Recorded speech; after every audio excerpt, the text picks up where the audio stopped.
Hello everyone and welcome to my channel More to Chess. In this video I am going to analyze the historic win of Anish Giri, who recently won the Tata Steel Masters over Magnus Carlsen. So here Anish is playing with the white, starts with the move d4, Magnus plays knight to f6, c4, e6, knight to f3 and b6. This defense is known as Queen's Indian defense. Now Anish replied with the move g3, the most popular reply here, and this variation is known as Agianst variation of Queen's Indian defense. Now Magnus played bishop to a6 attacking c4, queen to c2 defending the c4 pawn, and now bishop to b7. Mainly Magnus is doing this in order to avoid some heavy opening preparations. Now bishop to g2 and c5 attacking the d4 pawn since white bishop is pinned, and now d5 intentionally sacrificing a pawn. Now e takes d5, c takes d5 and knight takes d5. Instead of taking with the knight, taking with the bishop is slightly inaccurate because it allows white some tempo. So Magnus played knight takes d5 here. Now castle with the strong threat of knight to g5 followed by queen to f5 attacking this and also this knight. So Magnus played bishop to e7 preventing knight g5 and also to castle. Now rook to d1 threatening to play queen e4 and pin this bishop, and now knight to c6, a beautiful trap by Magnus offering his knight. Here you can't take the knight with the move rook takes d5 because of the move knight to b4, a discovered double attack which is completely winning for black.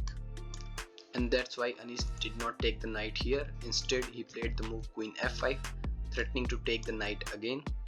Now knight to f6, e4 with the idea to play e5, and Magnus played d6, and here white played e5 attacking the knight. And now there is only one good move and Magnus played that, which is queen to d7 attacking the queen, and obviously you can't take the knight since the white queen is hanging.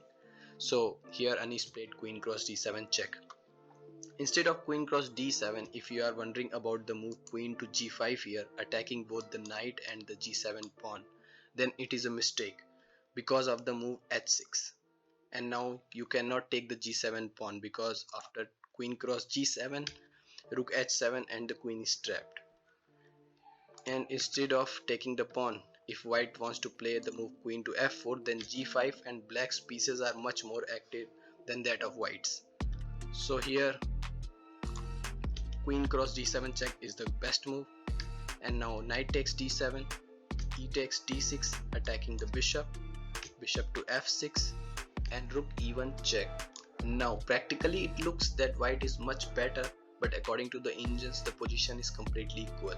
Now Magnus played king to f8, knight to c3 in order to play knight d5, and knight b4 threatening to play knight c2 forking the rooks and also preventing knight d5. But Anish did not care about the forks. He played knight to e5 attacking the knight and the bishop.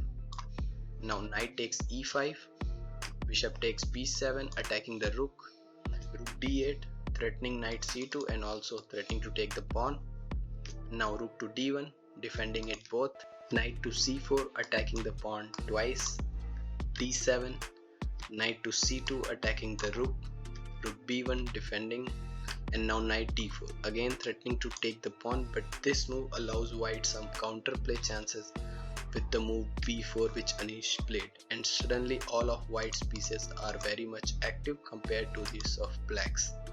And now Magnus played rook takes d7, which is a positional mistake attacking the bishop, and Anish played bishop to d5 attacking the knight. This is the most important and difficult to find move of the game.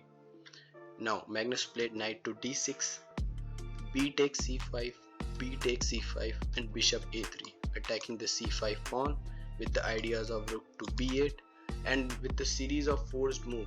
Just see what this rook is doing till now in this game. And now king to e7 in order to activate this rook, bishop takes c5 and Anish take the pawn, knight to e6 attacking the bishop, and here Anish played bishop to b4, a good move, but the more accurate move is to play here knight to e4, knight takes c5, knight takes c5 attacking the rook, rook c7, rook e1 check, king d8 and knight to a6, again attacking the rook. Yeah, but of course it's engine line. So instead Anish played bishop to b4, a5, Magnus sacrificing the pawn in order to gain some counterplay, but it's already too late. Bishop takes a5, rook c8, attacking the knight twice, knight to a4, and Anish is just playing the top engine moves, threatening to fork the rooks here. Knight to c4 and rook b to c1, attacking the knight twice and also pinning this rook. Bishop to e5, a last mistake by Magnus. Instead of bishop e5, the best move is to play king f8. Still it was losing, but better. So here Anish played bishop to b4 check, king to f6 and knight to c5, threatening to take the rook. Here instead of knight to c5, if you are wondering about the move bishop cross c4 or rook cross c4, then both are losing. Losing means both loses the advantage. With bishop takes c4, rook takes c4, rook cross c4, rook cross d1, all of white's advantages are gone. And the same happens with rook takes c4, rook takes c4, bishop takes and rook cross d1. Both are dead equal. That's why Anish played knight to c5, threatening to take the rook. Now knight takes c5, and here white has two choices: bishop takes c5, rook takes c4, or bishop takes c4. And coincidentally both are equally good, but Anish chose rook takes c4, attacking the knight twice. Now rook d to c7, defending the knight, and bishop to a5, attacking the rook. And now the rook must is played, and the pin